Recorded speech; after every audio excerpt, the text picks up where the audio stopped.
Good afternoon, Yeshivat Frisch. I'm Natalie Levine. And I'm Alex Seligman. This is the award-winning Frisch News Network.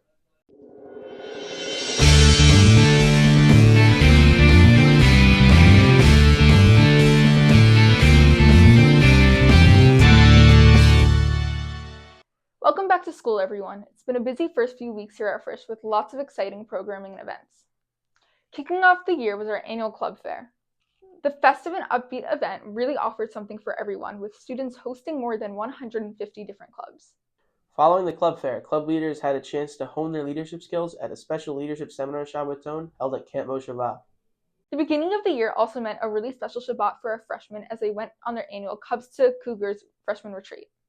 Students bonded over sessions, singing, games, and more as they celebrated the start of their Frisch experience. Frisch students and faculty were honored to host Congressman Ritchie Torres in our yeshiva. Torres, who represents New York's 15th Congressional District, has been a staunch supporter of the American Jewish community and an ally and defender of Israel. When asked about publicly speaking out for Israel, while his colleagues in government will not, Torres had this to say. And I refuse to live in fear. I refuse to allow myself to be bullied by the anti-Semites in American politics. Life is not a popularity contest. It's a moral undertaking. The visit was very meaningful as we headed into Yom Kippur. Celebrating the Chagim together also meant gathering to commemorate 1 year since the Hamas massacre on October 7, 2023. Frisch had a very meaningful student-run program to remember the innocent people killed and taken hostage on that day. Students were strengthened as they sang together and watched videos of personal stories from that terrible day. Our own Abby Rich sat down with organizers of the program to hear more. Abby? I'm Abby Rich with Frisch News Network, and I'm here with Maya Cohen and Eliana Nugersha, Ella Chalamish, and Akira Weinberg. So with October 7th, how has your relationship with Hashem been affected, and how have you navigated it? Personally, I think my connection with Hashem got a lot stronger. I felt like towards the beginning I was angry with Hashem, but my rabbis taught me that part of a relationship is having strong emotions and being able to navigate them with tefillah and just learning and talking it through with my rabbis.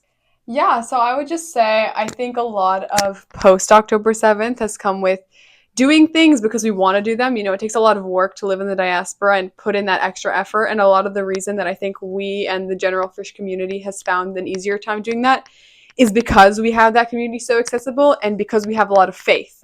Yeah, and just to add, I also found myself just struggling a lot, just asking the same question, why does this happen to us? Why is this happening to us? Why does this constantly happen to us? And I think, kind of like what Eliana said, my relationship with Hashem from there got a lot stronger because I incorporated a lot more into my davening and just doing all these acts that I later then realized were a lot of mitzvot, and yeah. So what do you think is the best thing that American Jews can do to support Israel in all this? I think it's really important to keep it at the forefront of our mind, whether it's chesed or just going through a list of names of people who died on the 7th. David Coney, Doran Steinbacher. Really anything that can make you feel like you're part of it is very important, I think. I think it's really important that we educate people on what the right side of history is. As of this year, I started an internship with Stand With Us, which is an organization that spreads awareness on anti-Semitism and anti-Israel sentiment. Like Ella said before, that this is a mental and emotional war.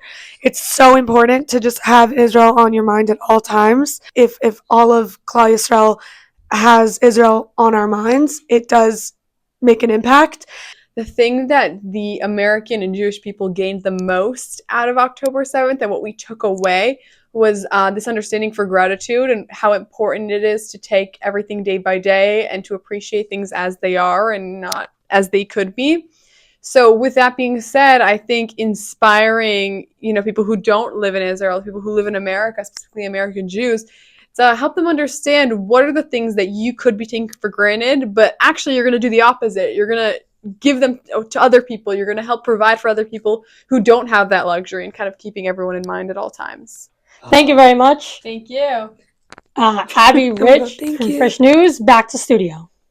Thank you, Abby. Now that you've heard the Shofar blasts awaken your senses to Teshuvah, ever wonder how those Shofar masters do it? Lali Rimmer asked Frisch's own expert Baal Tokea to share his shofar secrets. Lali? So Charles, I hear you're pretty good at the shofar. Yeah, I'd like to think I'm good at it, but I mean, I've only been playing for about a year, and I haven't had that much practice, but I think all things considered, I'm okay. Do you have any tips for other people? So each shofar is a very different instrument. So that is to say, this is an organic product, basically. It comes from a ram, and each ram is obviously going to be different. Each shofar is handmade. Generally, I've never heard of like a manufactured shofar. So basically the idea is that like the different intricacies of the shofar, like the mouthpiece or just the way the inside of the shofar is shaped, that's going to affect the way it sounds, how easy or difficult it is to play. So what I would recommend is just to practice. Now, there's the basic technique. You have to buzz your lips into the mouthpiece, and then that'll produce the noise. So that's what you have to do. That's the basic technique. But again, it requires a lot of practice. You need to know where to put it on your mouth. And that's just something you figure out with time. What's your longest ever time to blow the shofar?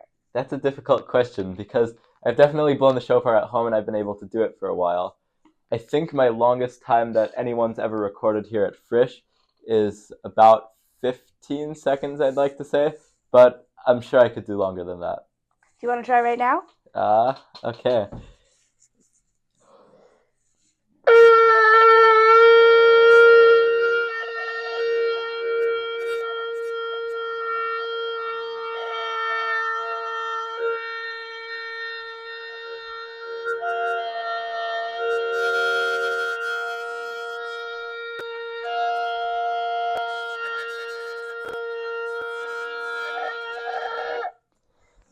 That was 24 seconds. That's pretty good. That was pretty good. Thank you. Well, thank you so much for coming. Well, listen, it was a pleasure to be here. I'm Lali Rimmer with Frisch News. Back to the studio. Thank you, Lali. Well, that's all for us today. You have a story idea? Do you want to get involved? Email us at frischnews@frisch.org. And don't forget to follow us on Instagram. For Frisch News, I'm Alex Seligman. And I'm Natalie Levine. Have a great day.